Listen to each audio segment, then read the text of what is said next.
जी नाज़रीन, welcome back. एक दफ़ा फिर आपको खुशामदीद कहते हैं मेट्रो न्यूज़ की खुसूसी नशरियात रमज़ान करीम। मैं हूँ आपका मेज़बान डॉक्टर बुलंद इकबाल और नाज़रीन हमारे साथ मौजूद है मुख्तलिफ मेहमान गिरामी जिनसे हम गुफ्तगू करेंगे रमज़ान के हवाले से। इसके अलावा पाकिस्तान में जो मुआशी सूरत हाल है उस हवाले से भी गुफ्तगू करेंगे। साथ साथ आपको ये भी बताते चलें कि चूँकि हज की जो अनाउंसमेंट है वो हो चुकी है, मुख्तलिफ प्राइवेट जो ट्रैवलर्स हैं या प्राइवेट हज ऑपरेटर्स हैं वो भी काम कर रहे हैं। गवर्नमेंट की जो सरकारी हज की जो दरख्वास्तें थी वो बग़ैर कुरानदाजी के ही सबको जो है ना सबकी दरख्वास्तें कबूल कर ली गई हैं, तो हज के हवाले से भी बात करेंगे। और साथ साथ क्योंकि आज बड़ी रात है, यानी आज कहा जाता है कदर वाली रात है, लोग कहते हैं जागने वाली रात है। जागने वाली रात नहीं नाज़रीन, इबादत करने वाली रात है। आप खाली जागते रहें और कोई उसमें इबादत ना करें। लोग सोशल मीडिया पे लगे रहते हैं, टीवी देखते रहते हैं, ये गलत है। इबादत करनी है आपने, चाहे आप ज़िक्र के ज़रिए करें, नमाज के ज़रिए करें, दुरूद सलाम के ज़रिए करें, तिलावत कुरान पाक के ज़रिए करें, लेकिन अल्लाह ताला का क़ुर्ब हासिल करना है आज की रात जो कि शब क़दर। वैसे तो खैर आखिरी अशरे की तमाम ताक़रातें ही शब क़दर में उसे तलाश करने के लिए कहा गया, लेकिन फिर भी इजमा का ये क़यास है या इस पर इत्तेफाक है कि जी 27वीं शब आखिरी, यानी जो रमज़ान मुबारक की होती है आखिरी अशरे की जो 27वीं शब होती है वो शब क़दर, उसके बहुत इम्कानात हैं कि वो शब क़दर में से। बहरहाल नाज़रीन, अपने मेहमान गिरामी का तारुफ़ आपसे कराना चाहूँगा। मेरे पहले मेहमान जो है उनका ताल्लुक़ तामीराती इंडस्ट्री से है। इसके अलावा अगर मैं बात करूँ कि जो रिहायशियों के मसाइल होते हैं, जैसे डिफेंस हाउसिंग अथॉरिटी DHA का एक यानी जब बारिश हुई और कुछ प्रॉब्लम्स हुई तो कुछ लोगों ने ये सोचा कि हम यहाँ के रिहायशियों की आवाज़ बने, एक ग्रुप बनाया गया। अब वो ग्रुप नाज़रीन इतना ज़बरदस्त हुआ कि वो ना सिर्फ एक प्रेशर ग्रुप भी सामने आया प्रेशर ग्रुप की तरह, बल्कि लोगों ने उससे आम मसाइल हल कराना शुरू कर दिए। किसी के घर में कोई प्रॉब्लम हो रही है या महल्ले में कोई चीज़ देख ली तो तस्वीर खींच के ग्रुप पे डाल दी कि जी ये जो है ना ये फ़लाँ ये बिल्ली जो है ये लावारिस है, अगर किसी की हो तो आके ले जाए। इस तरह लोगों के मसले मसाइल हल होने शुरू हो गए और बारिश में तो ये ग्रुप बहुत ही काम का हुआ। यानी जहाँ कोई आदमी फंसता था, कोई फैमिली फंसती थी, वो फ़ौरन ग्रुप पे डाल दिया जाता था। वॉइस ऑफ DHA की मैं बात कर रहा हूँ, वॉइस ऑफ DHA कराची, जिसकी एक एक पोस्टों पे जो है ना लोग रेस्क्यू हुए। और ना सिर्फ आम लोगों ने रेस्क्यू किया बल्कि अथॉरिटीज़ जो थी, एक मौका यह आया कि DHA और क्लिफ्टन कैंटोनमेंट बोर्ड और रेंजर्स और तमाम लोग जो हैं वो ये ग्रुप फॉलो कर रहे थे और ये देख रहे थे कि अगर कहीं कोई फैमिली फंसी हुई है तो उस पर फ़ौरन जाएँ।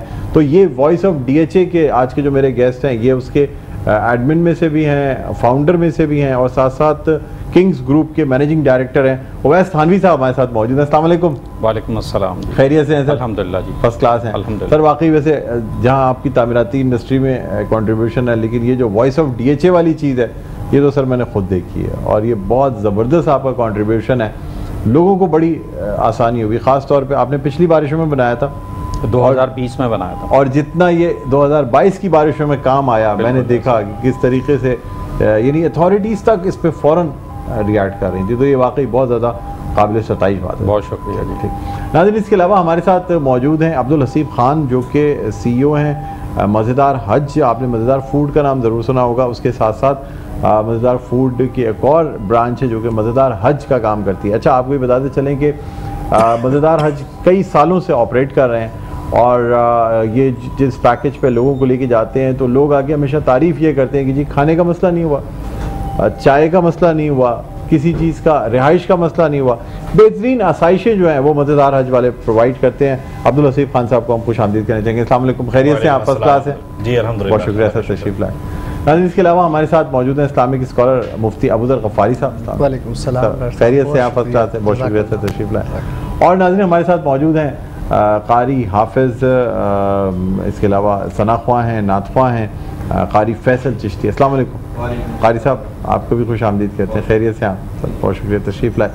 अवैस साहब, आपसे गुफ्तगू का आगाज़ करते हैं। सर सबसे पहले तो मुझे बताइएगा कि इस वक्त एट प्रेजेंट कंस्ट्रक्शन इंडस्ट्री की क्या पोजीशन है? क्या इन्हितात का शिकार है, प्रॉब्लम्स हैं, या आप लोग फिर भी किसी न किसी तरह कारोबार कर रहे हैं? सबसे पहले तो डॉक्टर साहब आपका शुक्रिया, आपने अपने प्रोग्राम में दावत दी और बिल्कुल आजकल के हालात को देखते हुए आपको और नाजरीन जो देख रहे हैं उनके इल्म में है कि इस वक्त मुल्क जो है वो बड़े नाजुक दौर से गुज़र रहा है। हाँ। और जो हालात हैं, जो बिज़नेस के हालात हैं वो तमाम इंडस्ट्री के एक जैसे हैं। तो ज़ाहिर है एक हाउसिंग सेक्टर के साथ तकरीबन 100 से ज़्यादा अलाइड इंडस्ट्रीज़ जुड़ी हुई होती हैं और जिसमें लाखों लोगों का रोज़गार, जिसमें हमारे स्किल्ड लेबर्स होती है, अनस्किल्ड लेबर्स होती है, उनका इसके साथ जुड़ा हुआ होता है। तो ज़ाहिर है ये एक तामीराती इंडस्ट्री एक बैकबोन है पूरे मुल्क की। अगर ये चलेगी तो मुल्क तरक्की करेगा, और अगर ये नहीं चलेगी तो ज़ाहिर है इसके साथ जितनी अलाइड इंडस्ट्रीज़ हैं वो भी नहीं चलेंगी। तो मुल्क के हालात इस वक्त ऐसे हैं कि मैं ये तो नहीं कहूँगा कि बिल्कुल ही नहीं चल रही, मगर थोड़ा तकलीफ़ के मराहिल से गुज़र रही है। और आने वाले वक्तों में पहले फोर्सी किया जाता था कि 2 महीने 3 महीने में हालात बेहतर हो जाएंगे। अभी फोर्सी नहीं किया जा सकता, ना ये कहा जा सकता है कि हालात कब जाके बेहतर होंगे।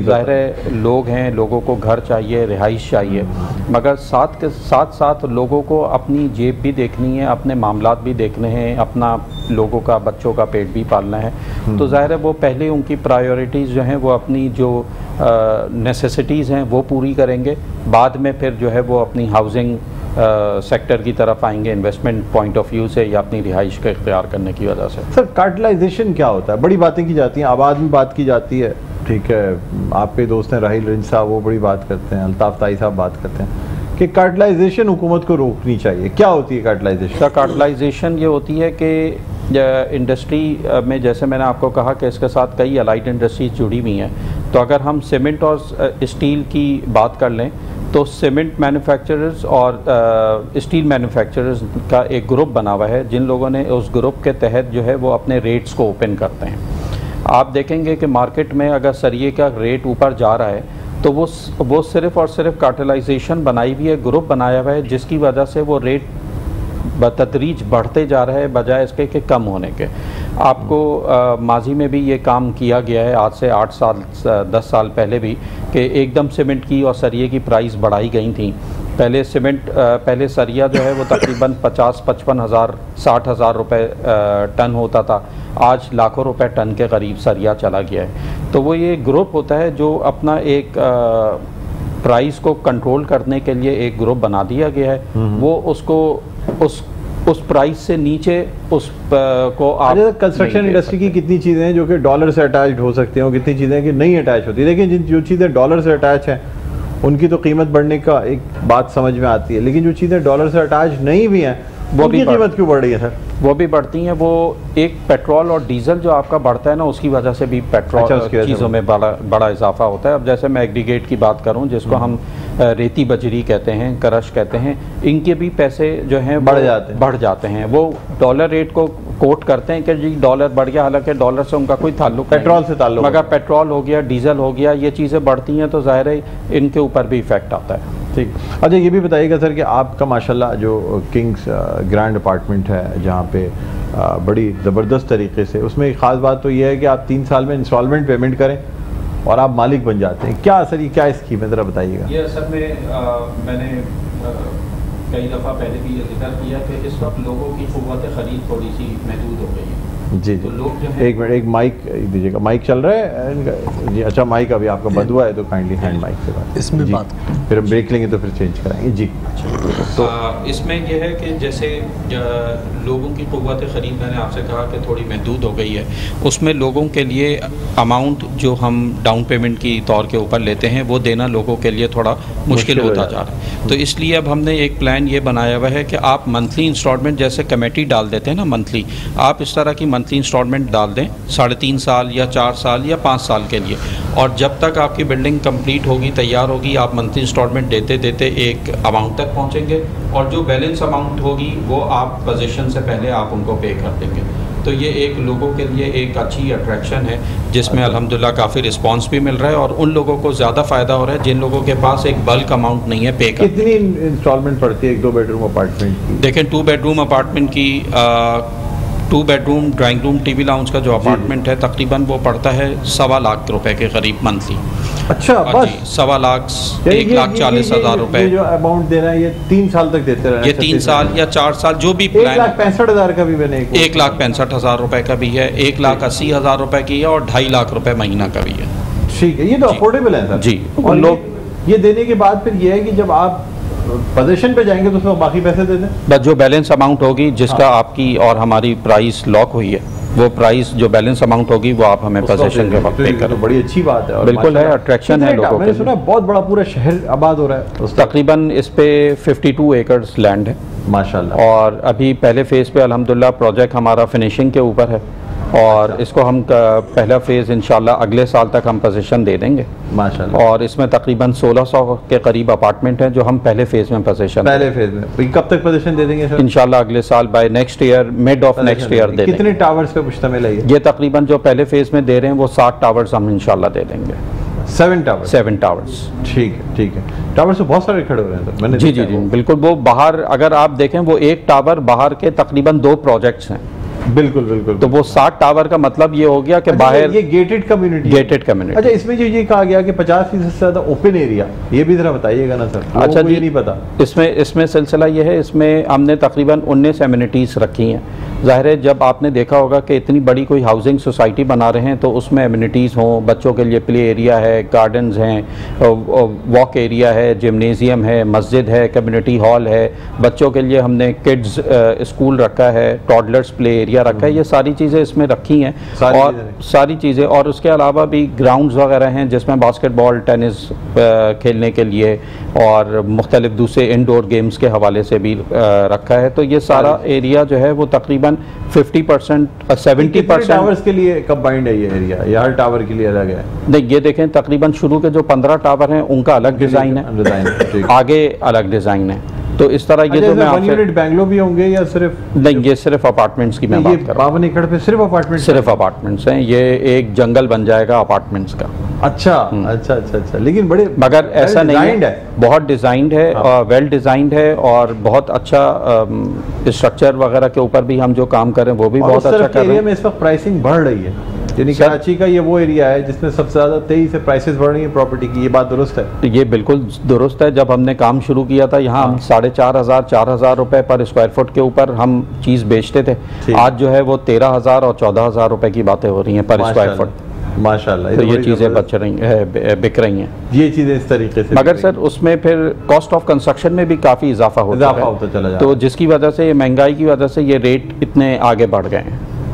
ठीक है सर, आपसे मज़ीद अभी गुफ्तगू करेंगे। अब कुछ बात हम हसीब साहब से भी करना चाहेंगे। हसीब साहब क्या कहते हैं सर, ज़रा एक इंट्रोडक्शन दे दीजिएगा कि ये जो इस साल का जो हज स्कीम है इसमें क्या पैकेज आपकी तरफ से दिया गया?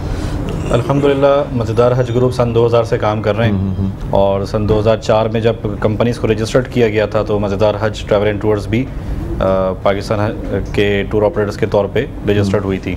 इस साल हमारा जो पैकेज है कम से कम 21,200 रियाल का है और रियाल में बनाने की वजह भी यही है कि फ्लक्चुएशन ऑफ रेट्स के लास्ट वीक अगर आप रेट देख लें तो वो 75 पे था, आज 77 पे है। तो ये फ्लक्चुएशन ऑफ रेट्स की वजह से इसको हमने रियाल में कन्वर्ट किया, रियाल में कन्वर्ट कर दिया। और सर्विसेज हर साल की तरह वही। रिहाइश कहाँ दी जा रही है सर? मुख्तलिफ पैकेजेस की अलग अलग रिहाइशें हैं। कुछ लोग अजीज़िया मदीना पैकेज लेते हैं तो उनको हम मुस्तकिल अजीज़िया में रखते हैं और हज के बाद उनको मदीना मुनव्वरा 3 दिन क़याम कराने के बाद पाकिस्तान वापस आ जाते हैं। इसी तरह कुछ लोग 30 डेज़ का पैकेज लेते हैं, उनको मक्का मुकर्रमा में हरम के पास रिहाइश दी जाती है, जैसे 0 मीटर पे हो। अच्छा, वो भी दे देते हैं? वो भी सर्विस। कितने दिन का है वो? 30 डेज़ का पैकेज होता है, उसमें तकरीबन 10 दिन मक्का और 9 दिन मदीना होता है, बाकी दिन हज के और अजीज़िया के दिन होते हैं। और कंप्लीट बुफे होता है उसमें, फुल बोर्ड खाना पूरा, खाना पीना, कुर्बानी, ट्रांसपोर्ट, रिहाइश, हर चीज़ कंप्लीट है। हाजी को कोई भी चीज़। कितने का पैकेज होता है सर? ये कितने का? 25,800 रियाल का पैकेज है वो।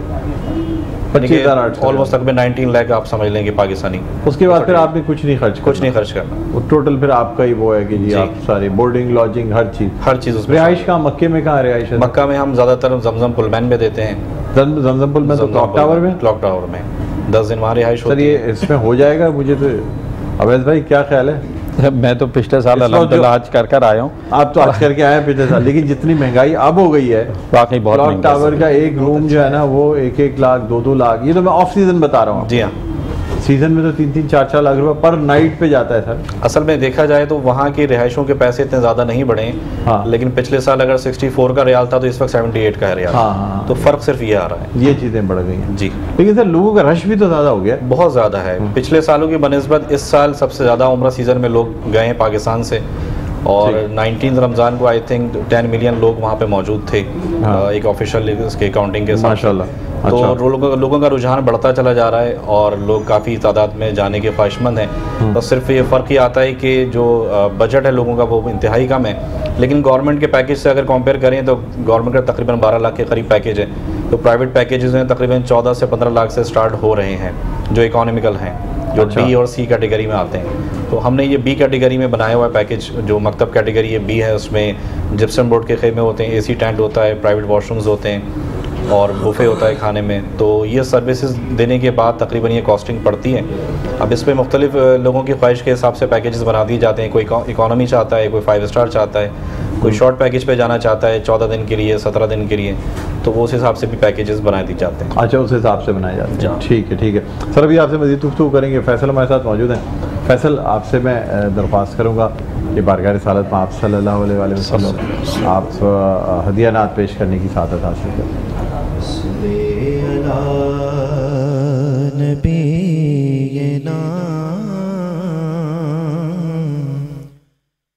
सल्ले अला मुहम्मदिन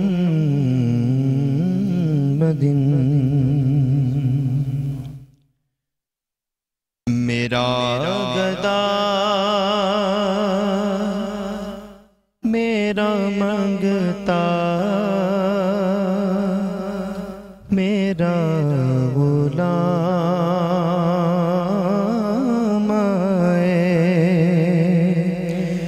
मेरा गदा मेरा मंगता मेरा गुलाम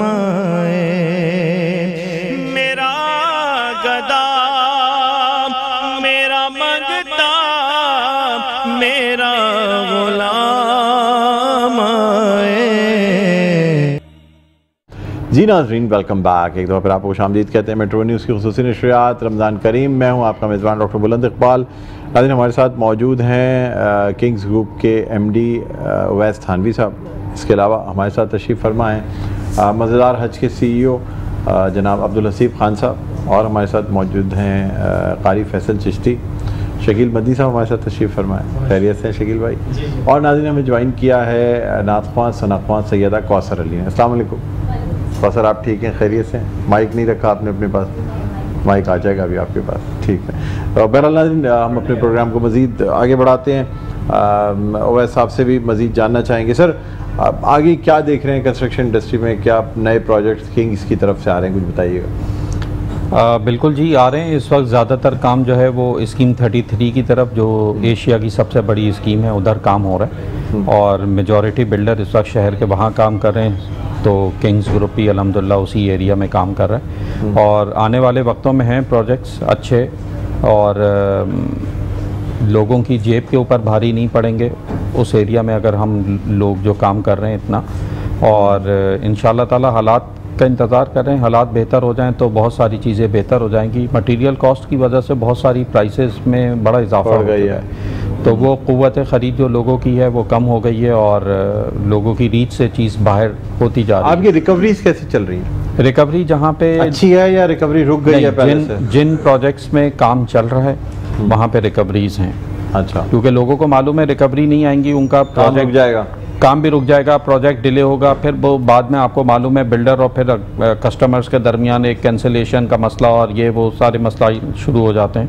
और वो लोगों को ये भी आइडिया है कि हमने 2-3 साल पहले पुराने रेट के ऊपर चीज़ दी हुई, अगर हम पैसे रोकेंगे तो फिर वो एक्सीलेशन चार्जेस हो गई, कोई चीज़ ऐसी हो गई, मटीरियल कॉस्ट बढ़ गई तो उसके कोई चार्जेस लग गए। तो ये इस चीज़ों से बचने के लिए लोग जो हैं वो उन प्रोजेक्ट्स में ज़रूर पैसे दे रहे हैं और अपनी मंथली इंस्टॉलमेंट्स नहीं रोकते जहाँ पे काम चल रहा है। सही बात है, ठीक है। अच्छा, आप बताइएगा हसीब साहब कि ये जो आपका जो मज़ेदार हज है तो इसमें यानी कि हम किस तरीके से इंस्टॉलमेंट में भी पैसे जमा करा सकते हैं? कोई ऐसी सूरत है? हम बुकिंग के वक्त 50% ले लेते हैं और 50% फिर जब फॉर्म्स की फिलिंग होती है, हज फॉर्म जब हम फिल करते हैं उस वक्त फिर 50% की पेमेंट अब लेते हैं, यानी कि 2 शिफ्टों में हम पेमेंट उससे ले सकते हैं। अच्छा, क्योंकि हज का काम ऐसा है कि आपको हज पे जाने से पहले ही सारी रकम अदा करनी होती है और ऐसा नहीं है कि आप कर्ज लेके या ग्रुप लीडर के ऊपर आप बोझ बना के जो ना आप हज पे चले जाएं। कुछ सालों में ऐसा हुआ भी कुछ हाजियों ने पैसे रोके भी थे, लेकिन वो फिर आपस की अंडरस्टैंडिंग के बाद हमने उनसे हज के बाद लिए पैसे।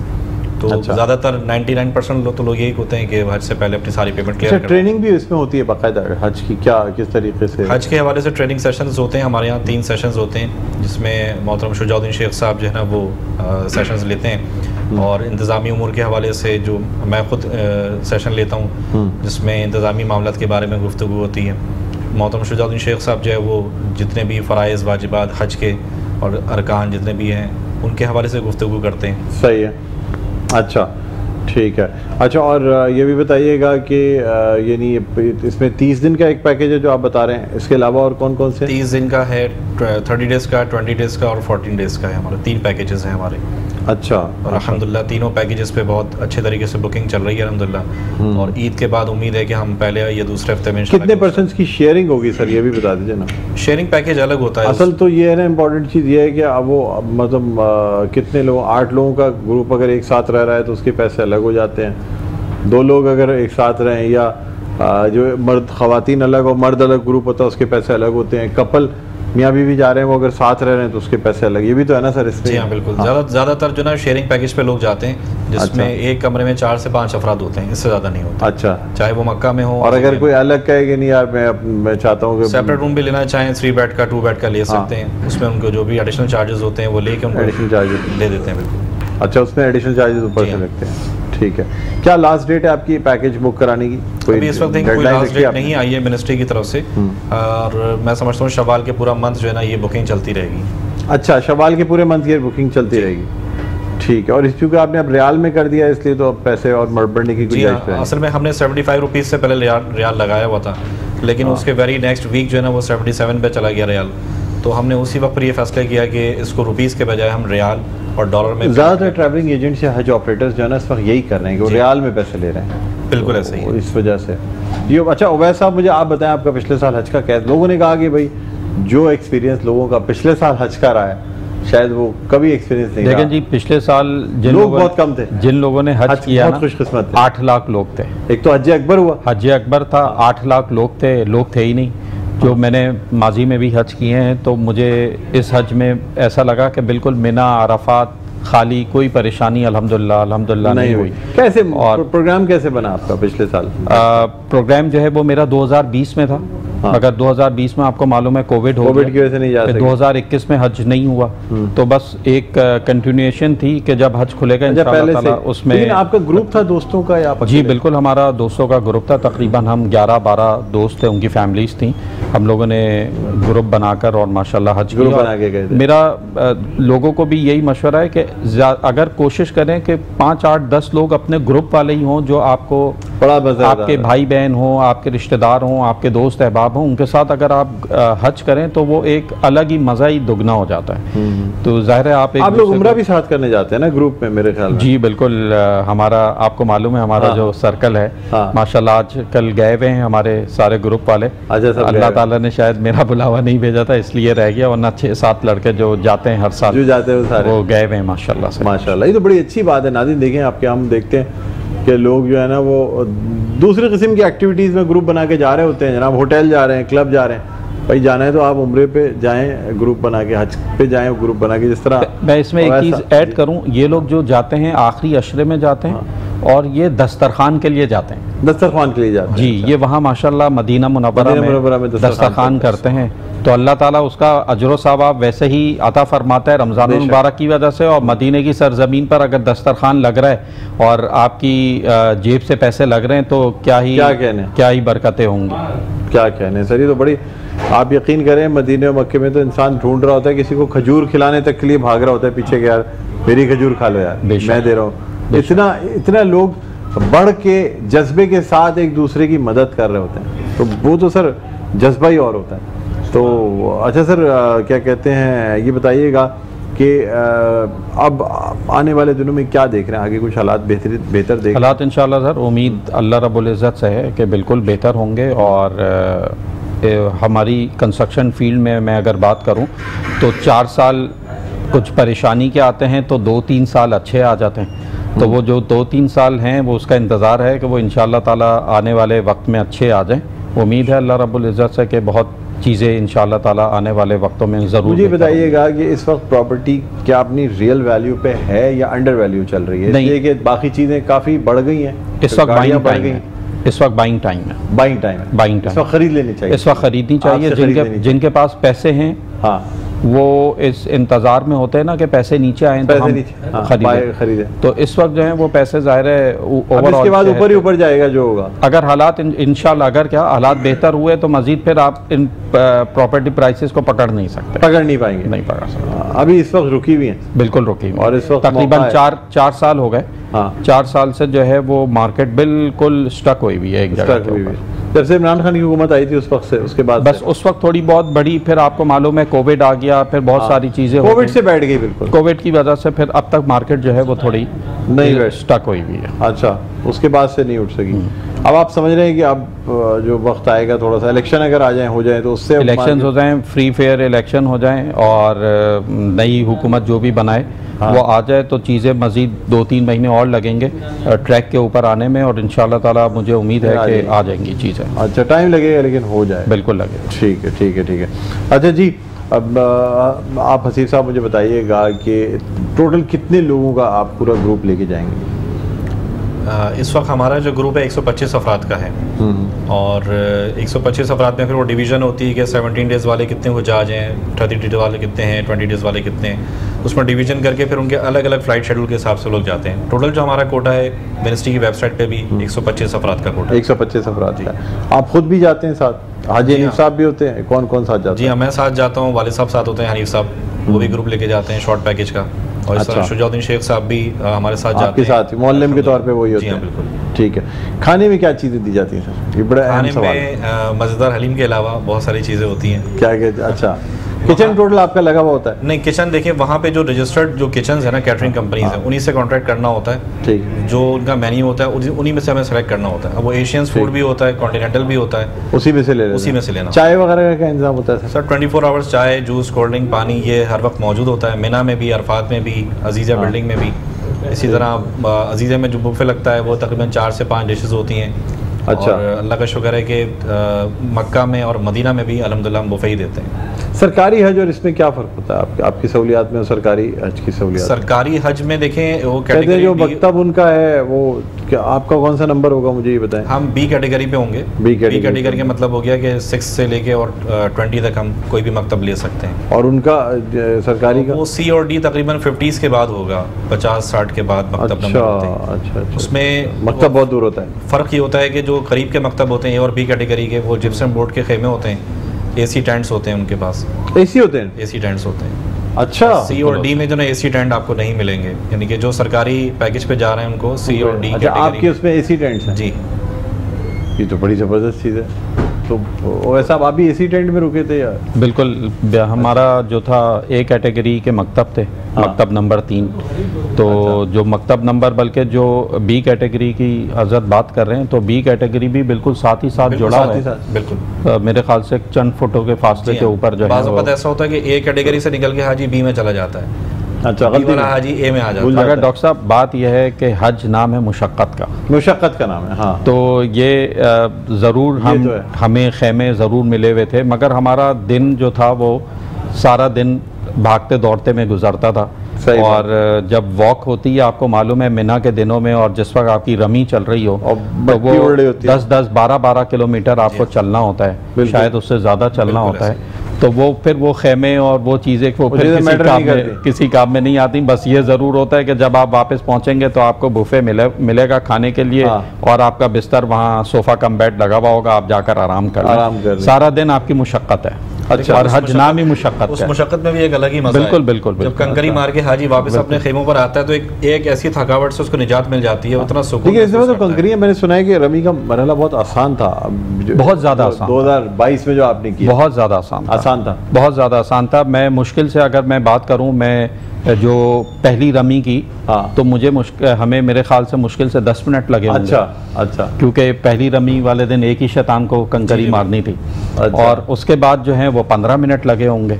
तो वो एक ही लाइन से आप मारते हुए चले जाएं, और इन्होंने बड़ा अच्छा निज़ाम रखा हुआ होता है, जहाँ से एंट्री होती है एग्जिट आपकी दूसरी तरफ से होती है। तो ज़ाहिर है वो ज़्यादातर लोग जो है वो एग्ज़िट करके फिर किसी की रिहाइश करीब होती है सामने अजीज़िया में, वो वहाँ चला जाए या फिर वो वापस अपने खेमे में घूम कर आ जाए। मगर अल्लाह का शुक्र है कि बहुत अच्छा 2022 में जिन लोगों ने खुश नसीबों ने हज किया, बहुत अच्छा, बहुत आसान हज था। इतना आसान, लोग बहुत कम थे और बड़ी सेलिब्रिटीज भी मौजूद थी, बड़े लोगों ने जी पाकिस्तान से बहुत लोगों ने हज किया, बहुत सारे। सर आपसे गुफ्तगू जारी रहेगी, हसीब साहब से गुफ्तगू करेंगे, लेकिन सैयदा कौसर हमारे साथ मौजूद है। मैं इनसे दरख्वास्त करना चाहूँगा कि बारगाह रिसालत में आप सल्लल्लाहु अलैहि वसल्लम अक़ीदत के पुल निछावर करने की सआदत हासिल करें। जज़ाकल्लाह। नूर महफिल पे चादर तनी नूर की, नूर महफिल पे चादर तनी नूर की, नूर फैला हुआ जो की रात है, चांदनी में है डूबे हुए दो जहां, चांदनी में है डूबे हुए दो जहां, कौन जलवा नुमा जो की रात है, नूर महफिल पे चादर तनी नूर की, नूर फैला हुआ जो की रात है, फर्श पर धूम है, अर्श पर धूम है वो बदबख्त जो आज महरूम है, फिर ये आएगी शब किसको मालूम है, फिर ये आएगी शब किसको मालूम है, हम पे लुत्फ़े खुदा जो की रात है, नूर महफिल पे चादर तनी नूर की, नूर फैला हुआ जो की रात है, मांग लो चश्मे दर मांग लो, दर्द दिल और हुस्ने नजर मांग लो, कमली वाले की नगरी में घर मांग लो, कमली वाले की नगरी में घर मांग लो, मांगने का मजा जो की रात है, नूर महफिल पे चादर तनी नूर की, नूर फैला हुआ जो की रात है, चांदनी में है डूबे हुए दो जहां, कौन जलवा नुमा जो की रात है। सुभान अल्लाह, जज़ाकल्लाह। नाज़रीन, एक वक्फे के बाद दोबारा आपकी खिदमत में हाजिर होंगे, तो फिर सेगमेंट होगा मेरा पहला रोज़ा, कहीं ना जाइएगा, देखते रहिए हमारी खुशी नशरियात रमज़ान करीम।